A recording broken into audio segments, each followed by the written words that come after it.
All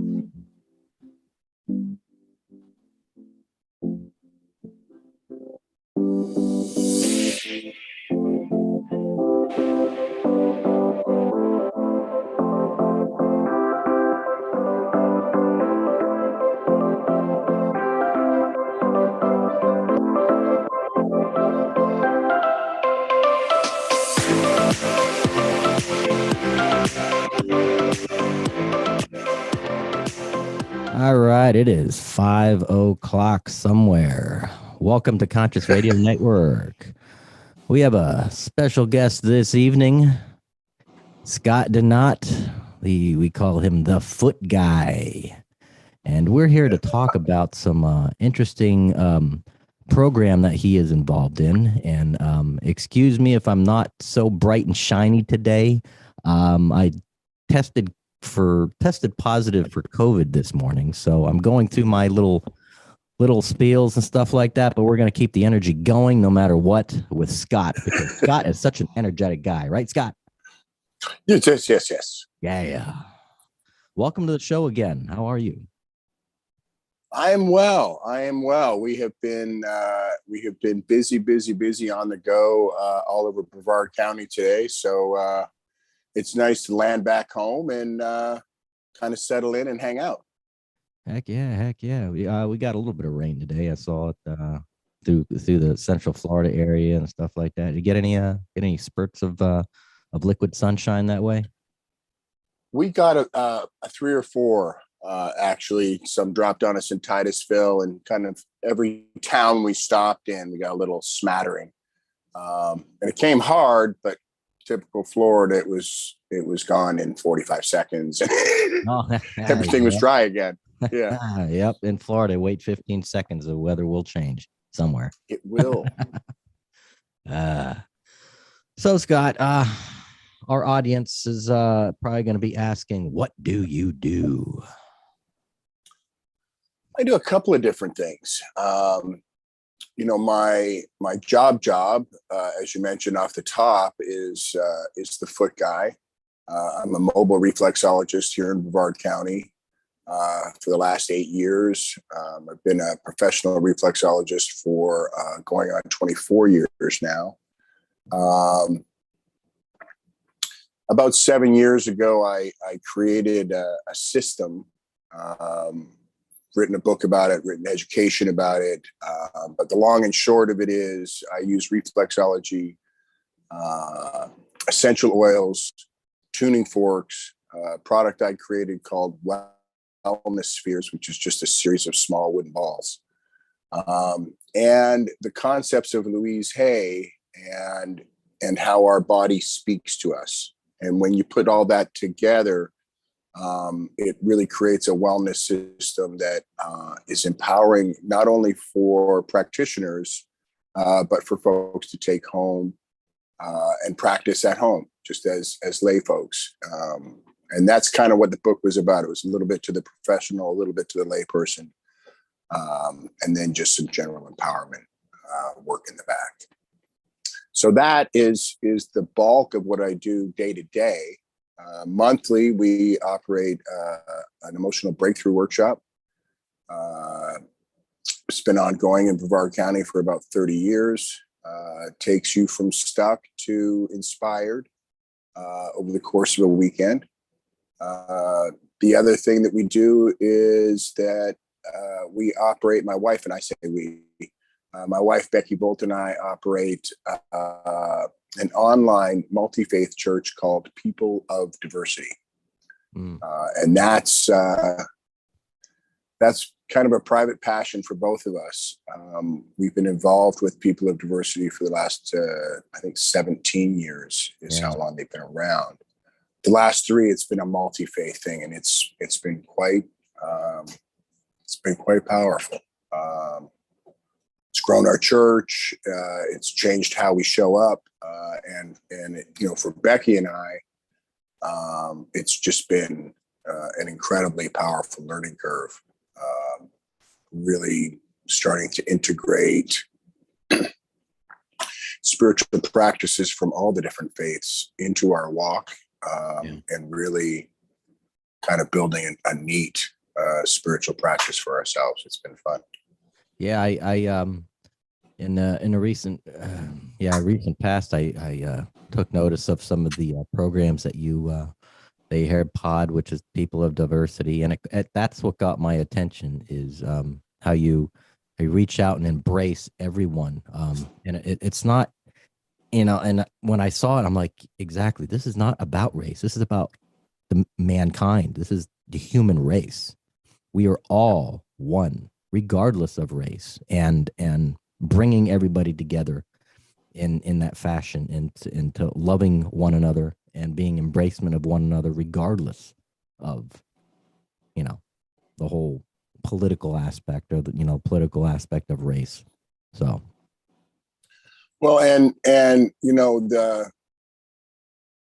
walk becomes, how can another man's faith walk, whether he's Wiccan, or he's Muslim, or he's Baha'i, or he's a shaman.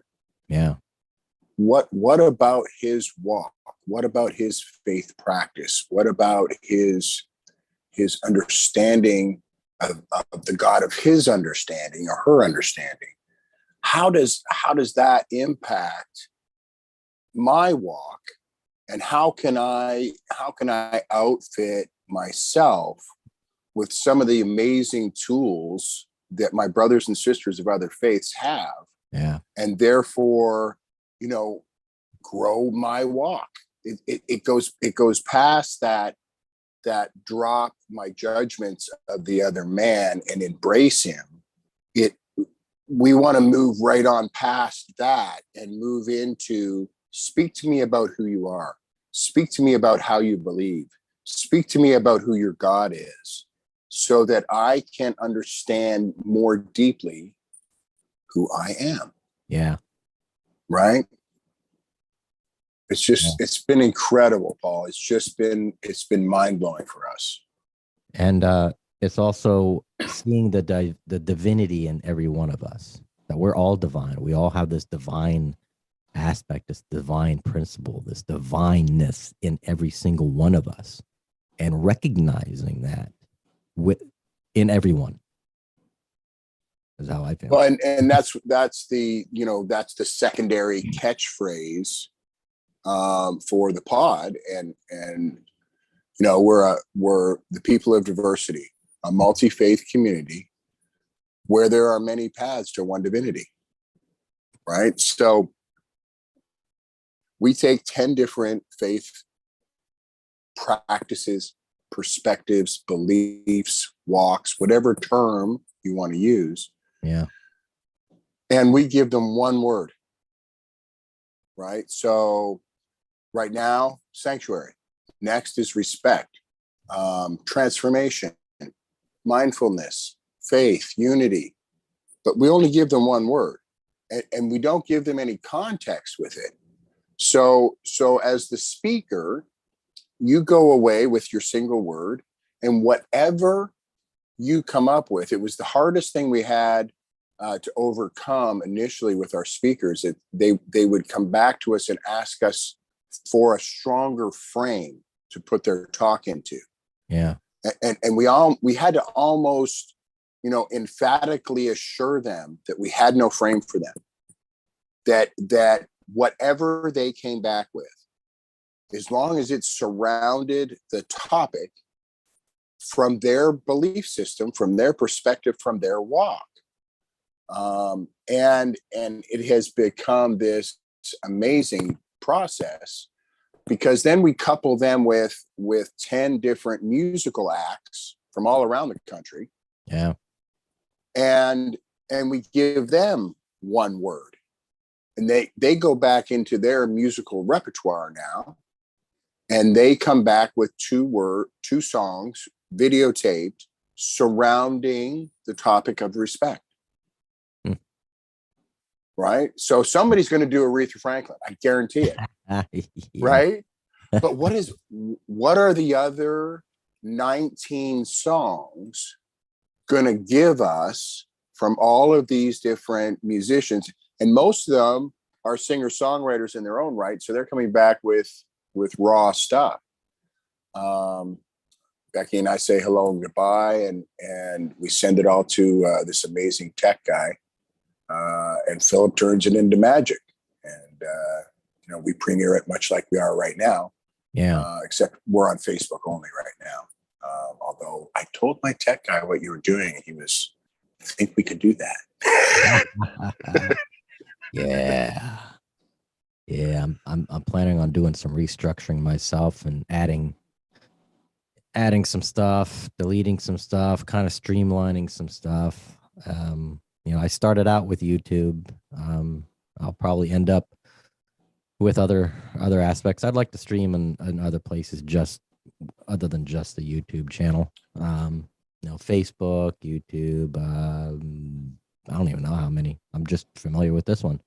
It's the most popular, and you get most of your data and analytics from YouTube rather than other places. You can't get nothing from Facebook, really. You don't get to see that your analytics that much. So, yeah. Other than likes, I like that. Yeah, hearts. Yep, hearts, thumbs up, smiley faces, giggles. All of it. Yeah. Yeah, yeah. Now you have a program, the Way Through Experience. What exactly, you said it's an emotion, it's like an emotional breakthrough process you have. How long, how did that start? How long has it been around, and what's that entail? All right. So 1989, my mentor, Art Sellers, brought the work to Melbourne Beach from California, Hollywood. The work is still ongoing.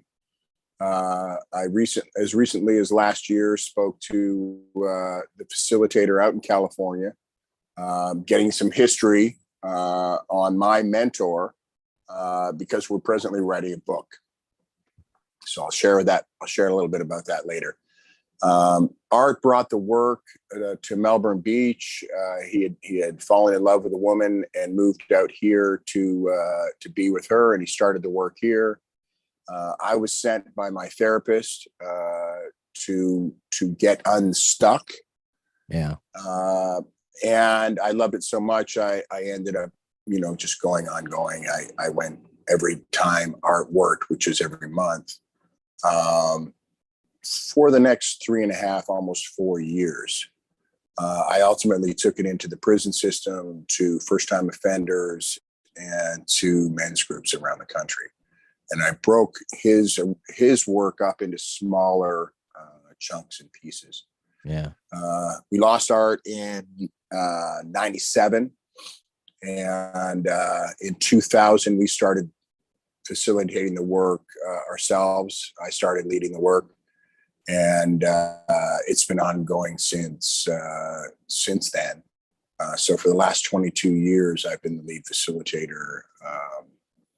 Other folks have done it: Marty Cunningham, Margie Russo, Mark Pasqualino. I'm training a younger couple right now to do the work. My wife and I and a dear friend of ours facilitate the work pretty much every month, much like Art did. The premise of the work, Paul, was there was a group of actors and actresses, therapists, psychotherapists. And one of the things that they noticed in the late 70s was that men and women who had engaged in long-term roles, whether it be in a movie, a play, or an ongoing series, they started to integrate some of the aspects of the role they were playing into their everyday walking around life, right? They'd be showing up after work at the local pub, and they'd still be acting like Kramer, right? and they were losing themselves. And then when they showed up for that next role, it was hard to shed that old role without some help. Yeah. So they created a 3-day workshop that allowed them to strip off all of those old roles, systematically, one thing building upon the next. And they framed it in in an artistic actor-like frame, so that not only would they start to remove those roles, but it would be in a familiar setting so that they could hone their skills. Well, what they found was not only did it work on the old roles that they had taken on for hire as actors and actresses, but it worked on all of the roles they had ever taken on in any situation through the course of their life, right? So go backwards into rebellious employee, good employee, late employee, driven employee, all the way to student, back to kid, back to, what are the roles that we take on when we are an abused child. When trauma happens in or around us, we developed post-traumatic stress responses. And how do those affect the roles and how we show up in life? So the work is about stripping away all of those old roles, all of those old overlays, whether they came with or through trauma, or simply through the course of life, beating us up and sending us in all kinds of different directions. I'm sure ultimately from a spiritual place to pick up the amazing tools that we always get when we face and move and go through trauma or drama in our life. But I don't want to throw a whole bunch of, toxic positivity all over the drama and trauma that people have. The idea is to move through it and get to the other side so that those are not the lenses that you view life through. And therefore it changes how you show up. So that's the essence of the work. It's 3 days. It's amazing. It's the most important work I've ever done. When I did my work in 91, I had, just massive amount of grief. I just lost my dad. I was full of rage and anger. And I was working with an amazing therapist. I was 5 years sober. And we were both working really, really hard to help me. and we weren't getting anywhere, right? We were just stuck. And I went down and spent one weekend with this crazy guy from California and came back, and man, we got work done. Oh my gosh. That's next 6 months. I dealt with more history, more drama and trauma than in that 6 month period with my therapist than I had in all the time. I've had 20 years of therapy through the course of my life. That by that 6 months, we got work done. It was amazing. Wow. Yeah. Like a spiritual bath. Yeah. And it's all emotional. And I love that bath, that almost like a wave, like a wash off, like a big shower. Yeah. But it's emotional, right? But when you peel away the emotional hurt, it's amazing how much of our true spirituality then shines through. I can't tell you how many people have come back. It's like, yeah, I did a lot of work, but really what happened for me was I really got closer to the God of my understanding. Yeah. Muslims, Hindus, Buddhists, Christians, doesn't matter. New Thought folk, they were like, yeah, I did a lot of work, and I know that I did this grief stuff or I did this abuse stuff, but man, I feel so much closer to my God than I did before. And if we're not holding down all of that hurt, all of that stuffed emotion, we have all this energy now for discovery. Yeah. And I think that's where the spiritual piece comes in. Yeah. Now, I know there's a lot of people out there, and I mean, we're all probably guilty of it, but we're afraid to come forth. We're afraid to ask others for help. When somebody's dealing with emotional grief in their life, or, some people just, they bottle it up, they move forward. They don't want to come forward and just admit, that they're having emotional issues. Have you noticed that a lot with people, or, family members trying to get some of their other family members involved with this type of program and trying to get them to come clean and go, okay, you need to do this. You need to. I think it is the big elephant in the middle of the living room right now. Mm-hmm. I mean, we just went through Mental Health Awareness Month, a whole month that was dedicated not to mental health, just to the awareness that mental health is a thing and it's important, and to remove and pull back all of these stereotypes that we have about therapy. I mean, I can go down the list. The cultural training, masculine training. Men don't go to therapy. You don't talk about your stuff. You deal with it. Pull your bootstraps up. And then we can go into cultural and racial pieces, and you can go into the Black community and talk about what are the things that are stopping people from showing up and doing that kind of work.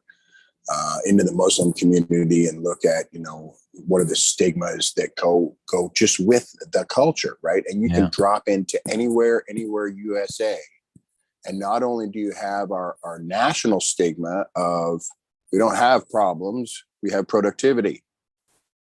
Leave that stuff at home, bring yourself to work and do your job. We don't want to hear about it.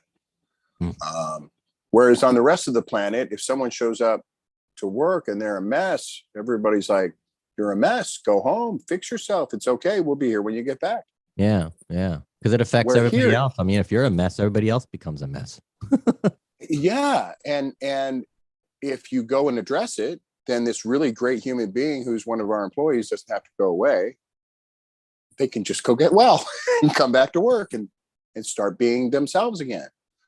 So especially with emotions, 75% of our clientele in both my reflexology business and in the history of the Way Through Workshop in all of its different iterations, 75% of the clientele has been female, been women between 35 and 60.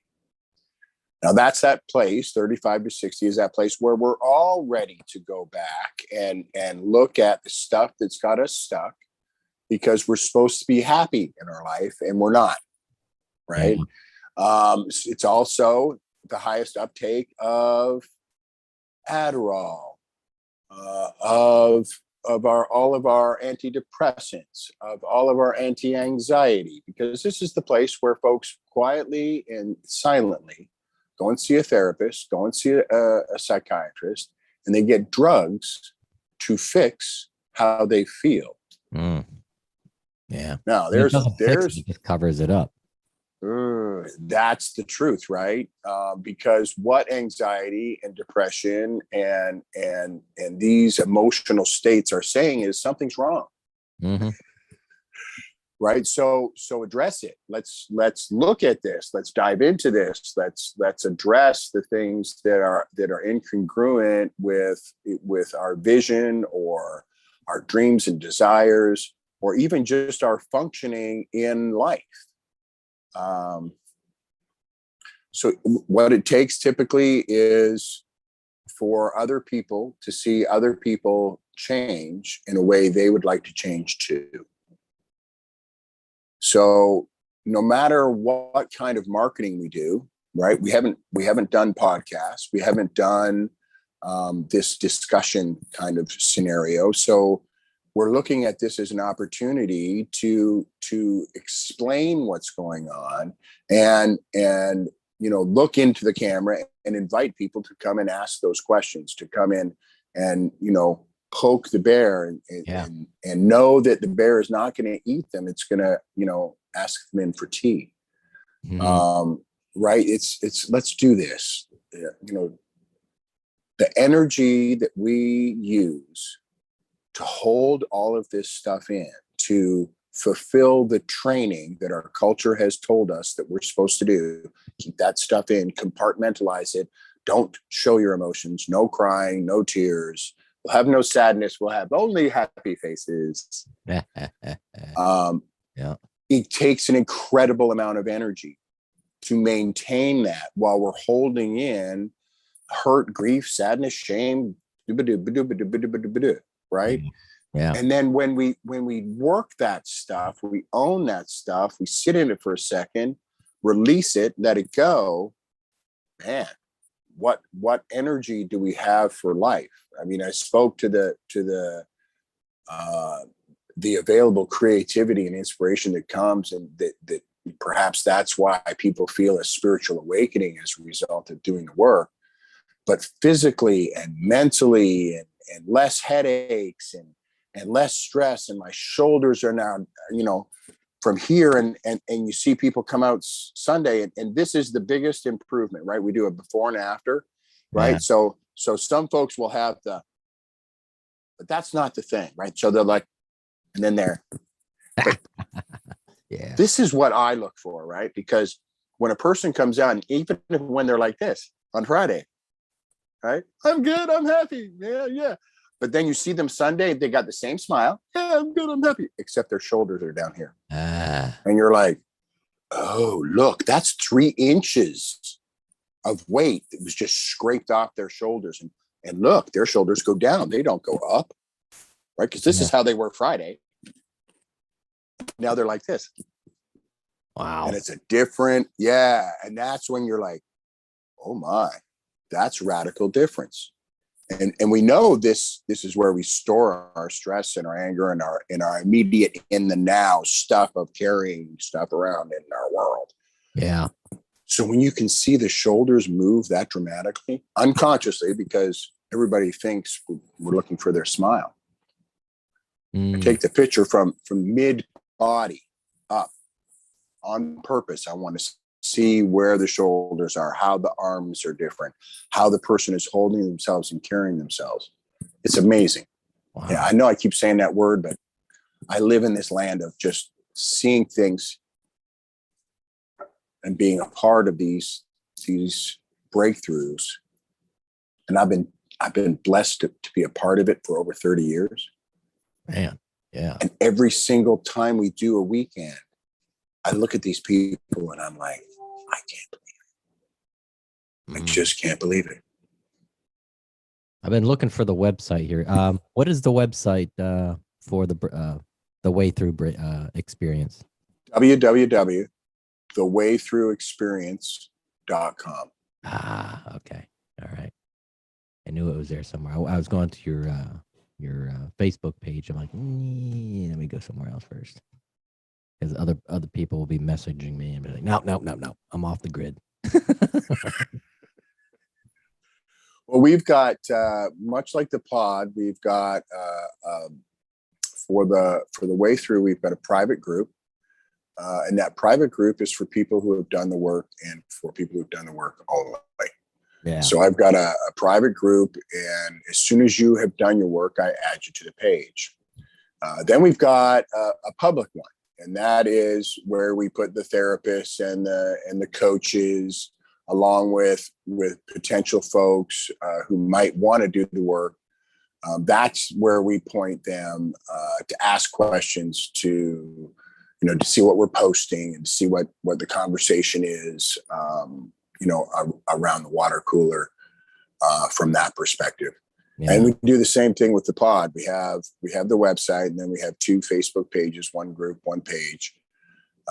One is for the pod folks to dive in and create community and plan things and set up scavenger hunts and picnics and concerts and all those kinds of things. The other one is really about what is the pod culture? Where can you find us? Here's all the videos in chronological order. Here's the multi-faith concept. More of this is the business of the pod. And if you're strictly looking on a spiritual search for information, that's your page. Yeah. If you're looking for a group to be a part of, it's the other page. Yeah. So I got the website up, The Way Through Experience. And for those that are listening or viewing at this time, it's thewaythroughexperience.com. And I was, let's see. Yeah. Get unstuck. Allow grief to go. Release your anger. Find your inner child. Find your personal power. Turn fear into excitement. Improve your relationships. Increase your self-confidence. Release your guilt and shame. And most of all, improve your communication skills. That in one weekend. In one wow. Dang. Right. One weekend. So awesome. The system that they created, Paul, allows us to address the entire emotional body systematically over the course of a weekend. Right. And every weekend is completely different from the next, with the exception of the format is the same. Yeah. Because we have different folks. Right. So whoever is participating leads the weekend, and that's where we go.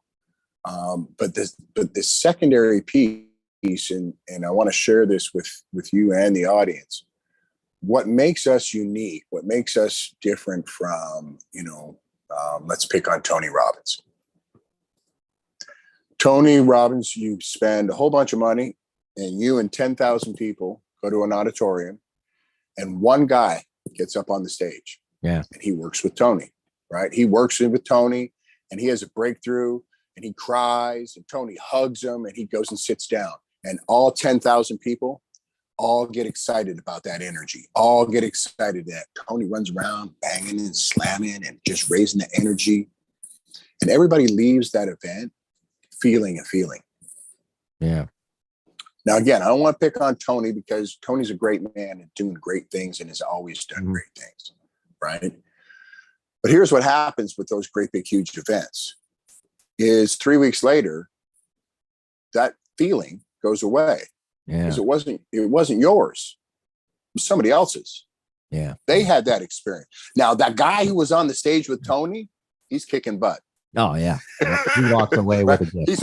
He's on fire, right? Yeah. But the rest of us who thought we were on fire, it wore off. And we're like, what happened? I spent all this money. I had a great time. I know I felt different. Why do I now 3 weeks, a month later, feel the same as I did before? Because you didn't do anything. You just watched something happen. Yeah. And as powerful as that is, and as impactful as that is, it's not lasting. So what happens differently when you come to the way through is everybody works. If you paid money, you're getting on the stage with Tony. Yeah. You're going to work with Tony, right? And Tony's going to do some work with you, and you're going to do the work you came there to do. And so is everybody else, right? Mm-hmm. And then when the workshop is over and it's now next month, you get to come back for free forever and support that work and be the people who are there watching. Yeah. Watching Tony help the next folks, right? Because now you are doing something when you watch, because you're joining them on the stage because you've been on the stage with Tony. So now when you see Tony work, he's working inside of you because you've been worked by Tony, right? Yeah. So now every time you go back and watch Tony work, you work on another layer of your onion, but you work on it because you know how to do the work. That's what you're there to do. And support the other guy and breathe and be there for them, because every great breakthrough experience has a support staff, has a support crew who's done it before and comes back to help the next folks. Yeah. So that's a part of this dance too. The difference is ours is free forever. Nice. I've had people that did their work with art 30 years ago come back and sit in the dark, which is what we call that. Sit in the dark with us and not know a single solitary person in the room, me included. They just know that we're doing the work and that they're welcome there. Yeah. Right. Yeah. It's really neat. It's really neat. Huh. Now, this is obviously all in person, and or virtual? Basically all in person. All in person. It has to be in person. When COVID happened, we did not do a workshop. Not at all. In fact, there was folks upset, and I was like, I'm sorry. That could have been important. It could have been more important. That's when it was most needed. Yes. And coming out the other end, so as soon as it was possible for everyone who wanted one to have had shot, and I'm not having a conversation about Yeah. that in and of itself. But that was last June. That was that moment last June. So at that point, I was like, all right, all bets are off. I don't care what your political belief is on this whole scenario. All bets are off. We're going back to work. Yeah. Because if you want to comply, you can. If you don't want to, you don't have to. Because at this point, I don't care anymore. We've got the go ahead. If you wanted to, you could have. We're in. Yeah. So since last June, we've been doing a workshop every month, with the exception of December.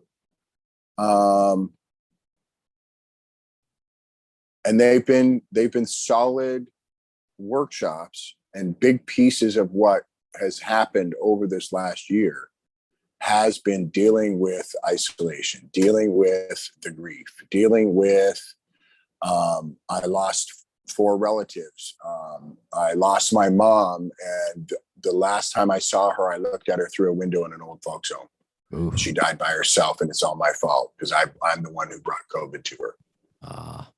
Right. So, and then they show up in workshop with that grief, that shame, and that my fault, all wrapped up into a happy ball on top of whatever else that happened to them in their life. So they brought it all. Wow. So we work all of it, right? And when you do grief, you do everybody's grief. When you do rage, you do everybody's rage. When you do shame, you do everybody's shame. Yeah.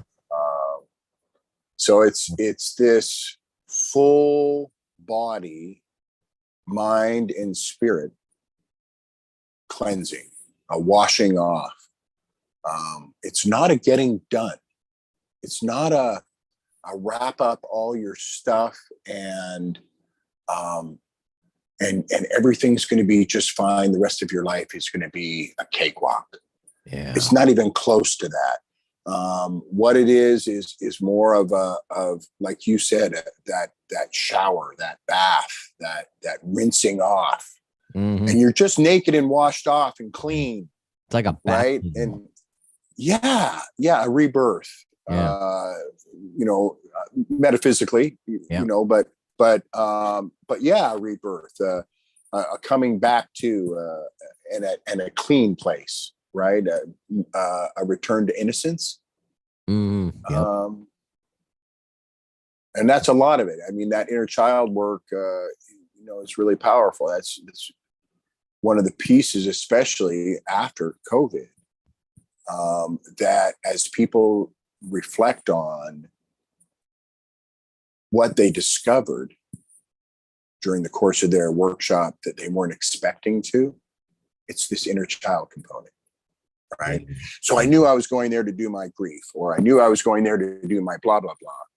But I never expected to meet this little guy inside of me who's just so inspired and so, in a place of wonder with the world. And I've never experienced this little dude before. And now I'm seeing, butterflies and dragonflies and green trees, and it's so neat. And I'm seeing the world through different eyes. It's like, yeah, we've had those overlays of hurt and stuff, and they're all gone now. So now, still your eyes, you didn't get new eyes. You're just seeing better. You're seeing clearer.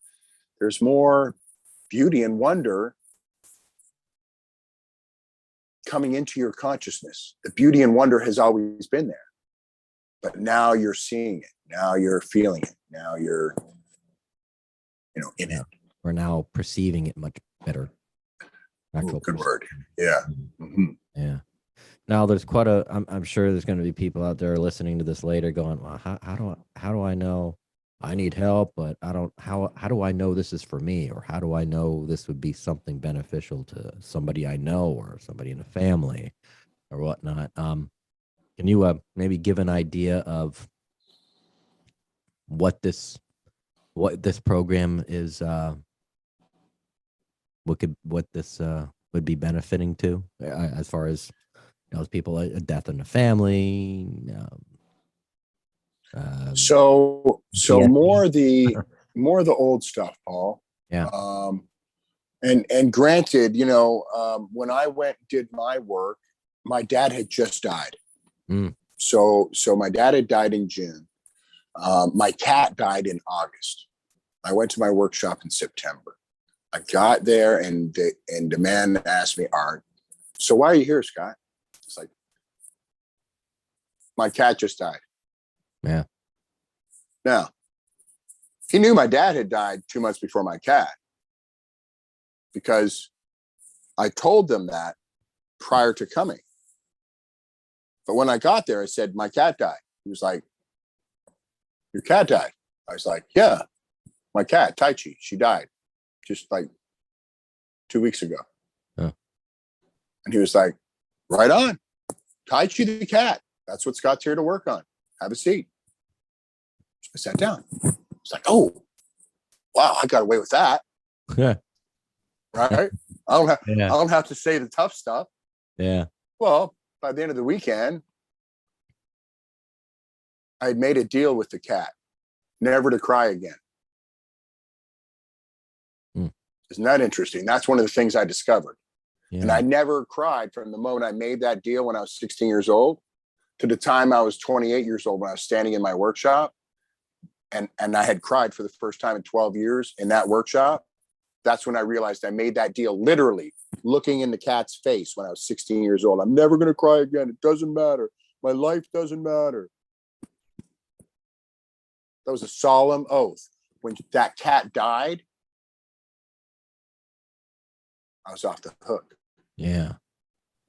And that's one of the discoveries so doing the cat allowed access to the tears, allowed us to rebuke the old deal, rescind it completely. So now tears were back on the table. They were valid and they were real and they mattered and we wanted to know when they were there. And now let's talk about your dad, Scott. Yeah. And it was all over, man. It was like this beautiful walk through grief, and it hurt and it bent me over. And when I got out the other side, I was free. I was free because I was so mad at my dad. We had so much stuff, but now there wasn't grief in the way. So what, like I mentioned at the top of the show, that 6 months after I went to workshop that I worked with my therapist. Yeah. Did all my daddy work. Yeah. Yeah. So I think, my daughter did her workshop when she was 15 years old. Marty Cunningham, one of the other co-leaders, she leads in South Florida. Her mom came when she was 86. I just did a community grandmother. We follow a Native American spiritual system here in our little community. And the grandmother for our community, 82 years old, she just did her workshop.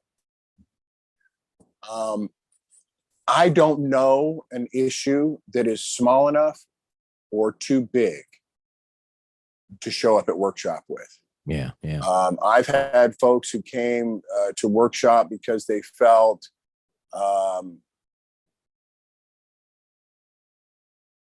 slighted in their family, that they felt burdened by not belonging or not being a part of, or not feeling like they were part of their family. Yeah. Yeah. And that stopped them from being them in their life. And I've dealt with, post-traumatic stress disorder from military folks where, they've got burnt, crusty bodies, stashed in their body, and we've got to bring them out and give them a burial, and not just one, 18 bodies, their name and their serial number and their dog tag numbers. This woman knew everybody's name and dog tag number. It was freaky, but she had 18 lives that she was holding on to, who died under her command. Jeez. So we did all of them. Man. All of them. right? Well, now she works with veterans with post-traumatic stress disorder, and she's like this super therapist because she can do the work, right? She can dig in with these people and go to the scary places where they're hanging out and just say, no, we don't live here anymore. Come out here. This is where we're going to live now. This is how we're going to do it. Yeah. So I don't think that there is a criteria. Are you ready? If you're ready, this works, and it always works, and it works every single time, because it's an inside job. Yeah. It's all of what happens is inside. All of what you bring to the workshop is inside. Everything that you leave with happens on the inside. There's no tangible, touchable thing that you walk away with this work. You don't have a book in your hand. There's no booklet. There's no workbook. There's nothing. You walk it in and you walk out with you, and that's it. Yeah. And that definitely makes sense, because life happens to everybody. Everyone has something that's hidden deep inside that is locked in, that needs to get out and just, and ready for healing, ready to move on. It happens to every one of us, and we should never be shameful to have to be able to, kind of open up and go, all right, I need to release. I've been saying that for years, and people are like, oh, but Scott, you're this and you're that. It's like 20 years of talk therapy, 15 weekend workshop, just men's gatherings. Yeah. I sat with Robert Bly, Robert Moore, Martine Practel, John Lee, all these really heavy duty dudes, right? Therapized by some of the most heavy duty people around. I've done 100 workshops. I've been in Alcoholics Anonymous for 37 years. I needed help. Yeah. I needed tons of help. I needed so much help. I started leading this work because I really needed to understand it, because I needed not to feel like I was feeling, and how I knew I was supposed to feel, which was empowered, on fire, inspired, ready to be a part of and be in my life instead of watching it happen. Yeah. Yeah. And nowadays it's we're in such a big transition. Have you seen between pre-COVID to post-COVID? How are the numbers? I mean, what's the higher now we're up than it was? No, we're up. We're doing more workshops, and we're doing fuller workshops. We've had one small workshop in the last 11 since June, and we've had 2 of our biggest workshops in that same period. Wow. And back in the day, it was, it's always been hit and miss. When I did my workshop, there was 24 participants and 40 people assisting. I've done workshops, like when we did our first workshop in Denver. It was myself and Becky, 2 assistants, dear friends of ours who came to support the work, and 5 participants. Huh. So there was less than 10 people in the room the entire weekend, whereas in my workshop there was almost 70. Wow. Yeah. Oof. Yeah. So, and both weekends happened following the exact same format, the exact same process was worked for both groups. Yeah. And it was done exactly the same way. The only differing components were that the 24 people in one workshop made it different than the 3 people in another workshop, because the 3 people brought the whole emotional body, and these 24 people brought the entire emotional body. Yeah. And every single time, the process works. And that's the amazing piece, you know. How do you know what to say? This feels so scary, and you always look so confident. Yeah. Well, I am confident. I'm 100% absolutely positive that the process works. And I 100% exclusively trust that process. I don't trust me. I don't trust the co-leaders that are with me. I don't trust the process past following it verbatim. Yeah. Like people are like, well, can't you just do this instead of this? It's like, no. We will follow this process exactly the way it was laid out, because that's what I trust. That's what I believe in. That's what I know will work. That's what I am 100% completely convinced will always work for every single person, no matter who you are. Yeah. But the second we venture away from that, Yeah. all bets are off. So we trust the process. Yep. No deviation. Do not Mm-mm. deviate. No. Yeah. All pieces must be in, even when it doesn't look like they are needed. You're going to find out on the other side that it was the thing for that one person. Right? Okay, we don't need that piece this time. Everybody's fine. Everybody's done their thing. Everybody is complete. Everybody is here and present and on fire. No, we're going to finish this process and we're going to do this last piece. And then the person gets up and they close at the end and they're just like, I kind of had an inkling of what was going on this weekend, but that last thing that we just did brought it all together for me. And I get it. Wow. Thank you. This was an amazing weekend.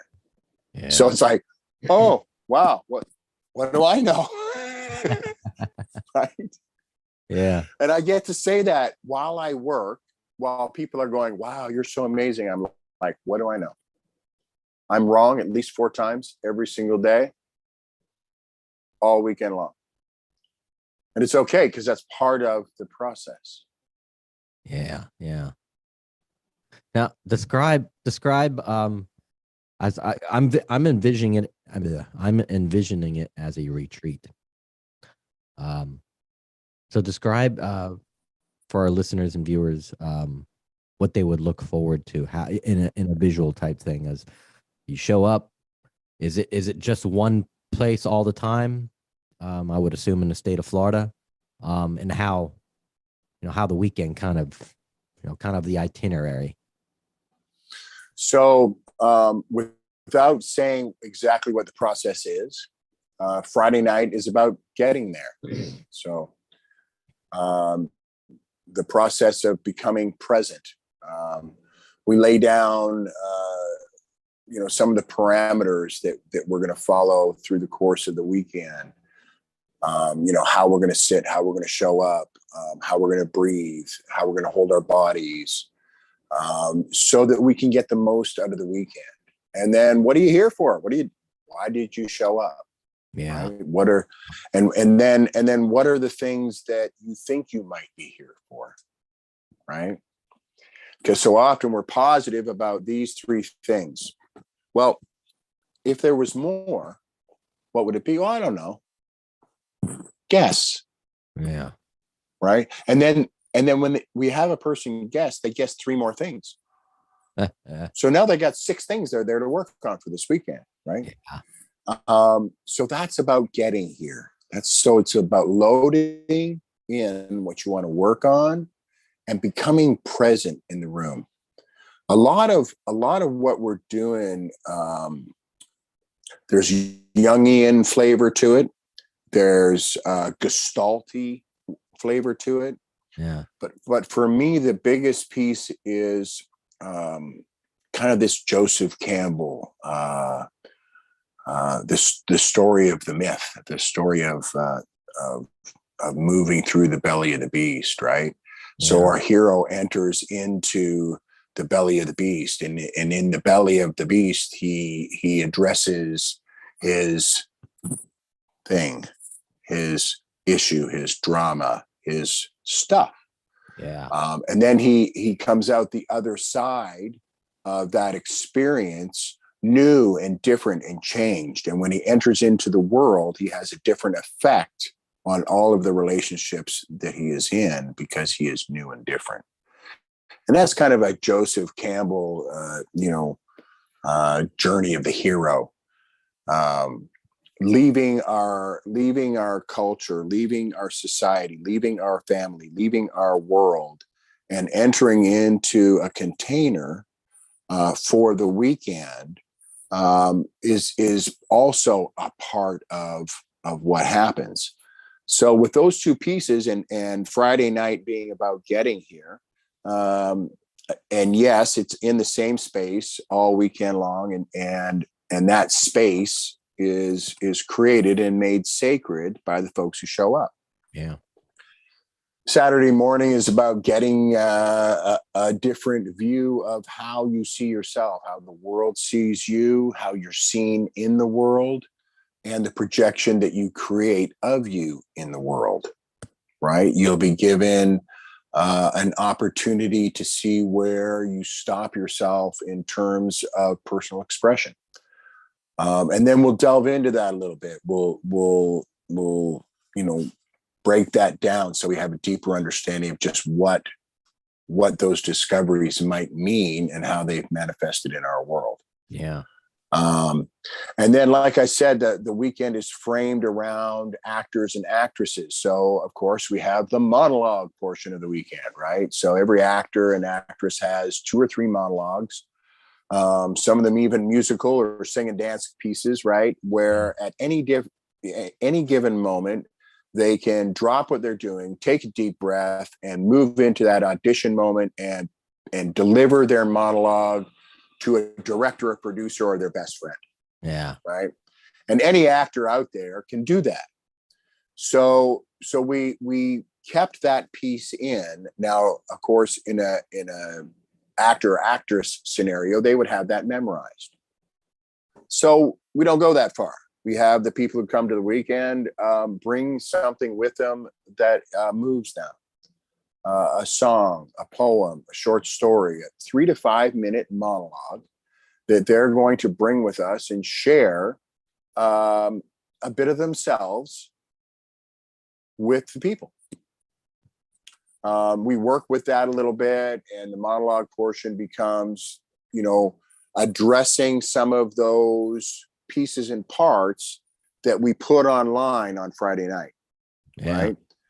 So then Sunday is about more of that actor thing, right? So we do some movement work, we do some voice warm up, we do some body work. We do a breakthrough exercise kind of designed to push through that the weekend and everything that has occurred, and then a refilling, right? And then we move into inspiration. We say, okay, so all these amazing things have happened. We've taken all these layers of stuff off. We now have this access to this interior pool of wonder and inspiration and creativity. Let's dip into it. Let's write some things. Let's share some things. Let's do some things that acknowledge or dive into deeper intimacy or deeper inspiration or deeper creativity. And then we wrap up the weekend. And everybody has an opportunity to close in a manner that works for them and wrap their weekend up. Yeah. And then we invite everybody to come back and experience it from a different perspective. Once a month, correct? Yes. Wow. All of the dates for the remainder of this year are on the website, and I'll be posting 2023 by the end of this month. Aha. And for those who want to check it out, you can go to thewaythroughexperience.com. That's cool. It. And speaking of wrapping things up, do you believe it is already 6:00? Oh my. No, I wouldn't have guessed that at all. That was perfect timing, man. Man, yeah. Well played. That was a segue, wasn't it? Yeah.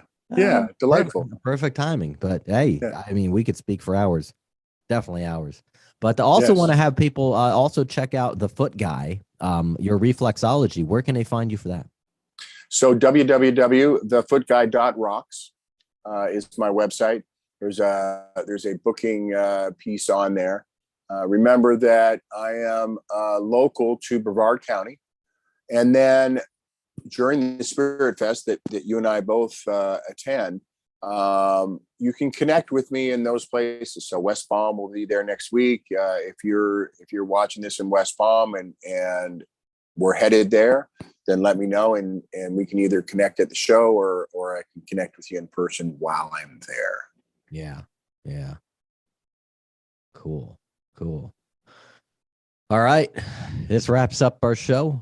Scott, it's been a pleasure to have you on, and it's always a pleasure. Maybe we can reconnect on on some other levels with some of the projects that you're doing and stuff like that. Yeah. Get I'd like that, Paul. Stuff and thanks for having me, man. It was enjoyable. I really enjoyed the time together. Thanks. You're very welcome, and blessings, my friend. Good, brother. Thank you. Thank you. You have a good night. Thank you, everybody, for watching.